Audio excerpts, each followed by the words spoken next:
The Canterbury District Health Board's pointed to soggy face masks as the probable cause of 3 Covid-19 cases among its workers. The staff are connected to the deadly Rosewood Rest Home cluster, and the Health Board's been investigating how the virus was able to infect them. But it's prompted a fresh wave of criticism about how the Health Board is handling its PPE supplies. Todd reports.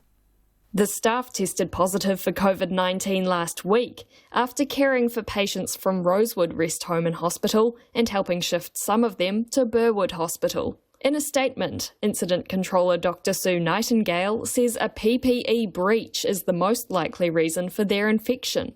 She says on April the 6th and 7th, when patients were shifted out of Rosewood, some staff were unable to change their PPE as frequently as recommended, and it became damp. It was not always easy for them to interrupt care for very unwell dependent patients in order to change PPE as frequently as recommended. Some staff reported their PPE had become moist with the physical exertion that occurred over some hours that day. This factor is likely to have led to exposure to Covid-19. At that time, RNZ understands staff only had access to paper surgical masks rather than the full filter N95 masks. More than a week later, on April the 15th, the Health Board moved to provide them with N95 masks and visors. It's now introduced a buddy system to ensure staff use PPE correctly, including changing it at least every 2 hours, and Dr. Nightingale says there are good stocks of PPE. But the nurses' organisation says the Health Board staff should have had the proper PPE gear from the get-go.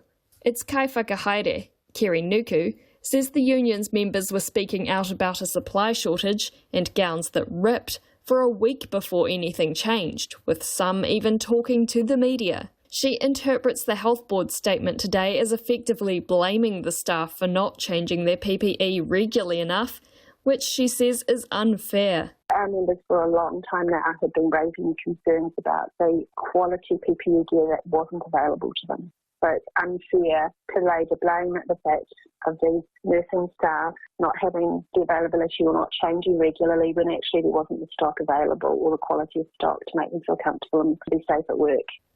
Kerry Nuku says employers have an obligation under the Health and Safety at Work Act to ensure that staff are kept safe when they use PPE gear. But exactly who should get what PPE gear isn't always clear-cut.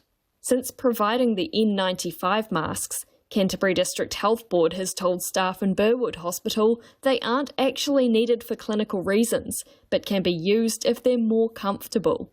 And that's a concern for Mark Thomas, an Associate Professor at the University of Auckland's School of Medical Sciences and an Auckland District Health Board member. When there is a genuine reason for somebody to be wearing personal protective equipment, then they should be wearing the full kit that's required, not just part of it. And this sort of sloppiness of, oh yes, if you feel like it, then you should use it, with regard to N95 masks, helps to weaken that clear message of what staff should be doing when they are at risk.